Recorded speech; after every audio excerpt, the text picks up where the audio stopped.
Well, today's project's going to be an interesting one. I bought a 1998 four-wheeler, and it's a 450S. It's beautiful. When I got it, I think it had 1,400 kilometers. Now it's 1,800 kilometers, which is nothing. Miles, I can't convert it for you. Sorry, don't know how to do that. But ever since I figure why it has low mileage is because it's never run correctly. And you go through gear 1, gear 2, and then gear 3 it costs out about half throttle or 8, whatever. So anyways, let me turn the camera around and I'll show you guys what the machine looks like. This is the machine. It's beautiful. It's actually in really good shape. Got some masking tape there because we're going to go under and work actually on the airbox tonight. I don't think we'll get into the carburetor. I think it's too much for tonight's thing I got to do. It's just too much. But it's beautiful. It's in excellent shape, low mileage, runs great, compression's good, timing's dead on. I have checked everything possible on this machine. So, what we're going to do today is, when I got the machine, I thought, well, maybe it's running bad because the air filter is like from 1998, and it looks like it's just basically falling apart.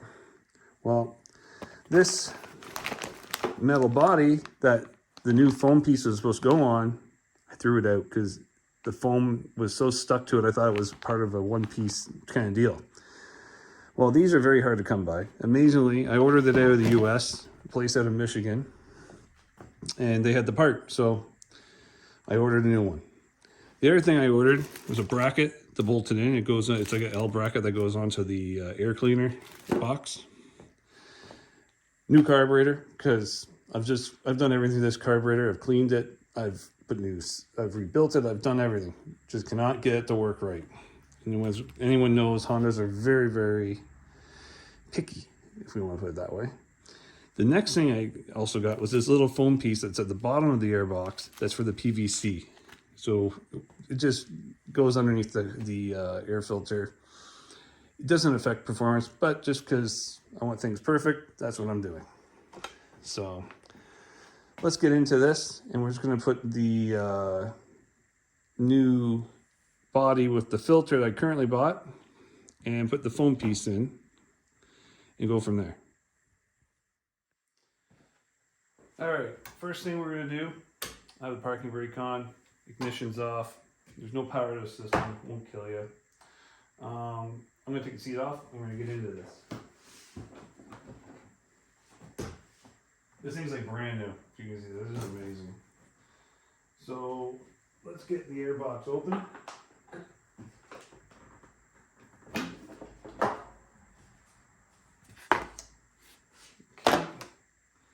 Next thing we're going to do, we're going to get a screwdriver and undo what I did just because it's not right. Great mechanic that I am, I kind of forgot my screwdriver to undo the hose clamp for this. Or whatever clamp they call it. It's the one that came with the filter kit. Next, what I'm going to do, open up the new air cleaner body. As you can see, very pretty. As I understand, the air cleaning body, once I pop off this O-ring, goes inside of here. So I can get it in there. A little bit of a squeeze, but she'll go. I think what happens here, by what I can see here, this piece goes on the outside, that goes in the inside of the tube right here, which I will show you right now with the camera. 1 second. So just jumping into this. So the air body thing goes into this area. You can see the square area for the little foam thing I got to put in. And then it all hose clamps with the air filter around it. Pretty straightforward. You can see some of the wiring. Not pretty, but also it's 1998, so I just kept whatever someone else put in, but I had to put a new winch harness in and all that on this machine. All the rubbers are there. It's in amazing shape. I can show you guys real quick. Only 1801. I actually rolled it over 1 kilometer today. just moving around the yard. And how many hours does it got on it? 272 hours. Crazy. Anyways, let me just stick this all together, which I did. I'm going to put the hose clamp on. Let's get that done. So, oh geez. Like I said, everything's like a rubbery tight squeeze thing on this. You know what I'm going to do? Let me just unscrew this a little bit more. It'll make life a lot easier. Sorry about the camera work here, but can only work with one hand so much. So let's see if that makes a difference on this. Perfect, it did. And then actually before we do that, we got to put in here the square foam thing, which is over here. Open that package up. Rip it open. Gotta love the camera work today. It's gonna be just perfect. You know, I'm just so good at this stuff. It's so stupid. This thing just goes in here. And the original one was just rotten. It's just crazy. Let's see here. I don't like the way that fitted in there. There we go. Just like that. See? Put that little foam thing. All right. The metal body all together with the filter. On the top, you can see the hole for the bracket, actually, which I'm going to probably screw in right now.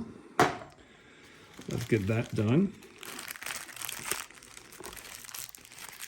I think tomorrow I'll probably do the carburetor because I got to take the whole bike apart. You can see the pretty Corvette in the background as I'm doing this.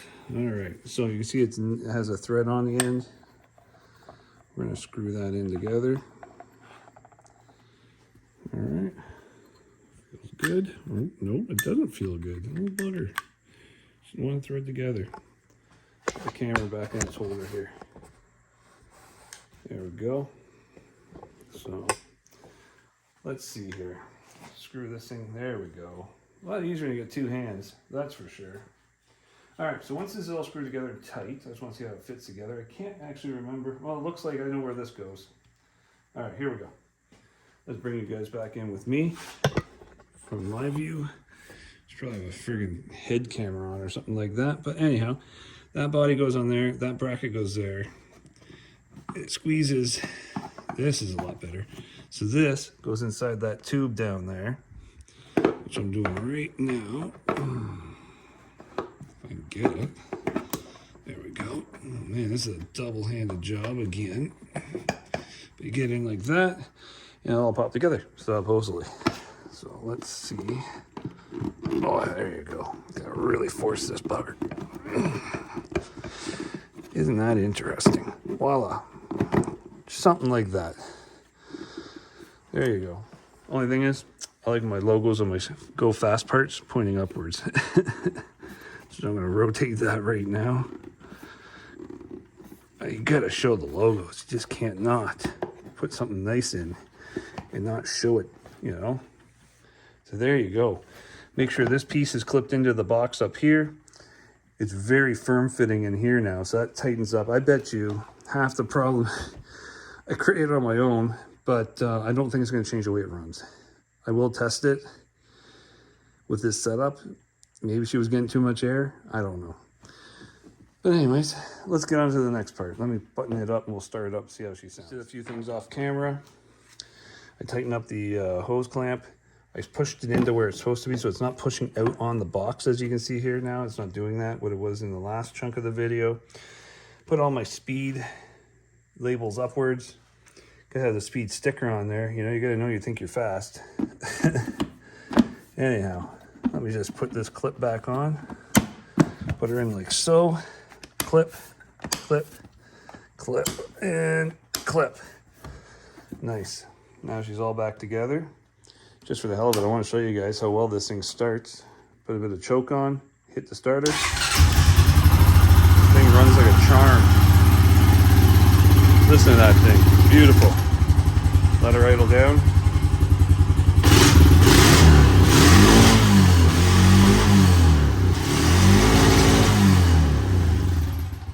The thing that sounds like a rev limiter is when it's coughing out.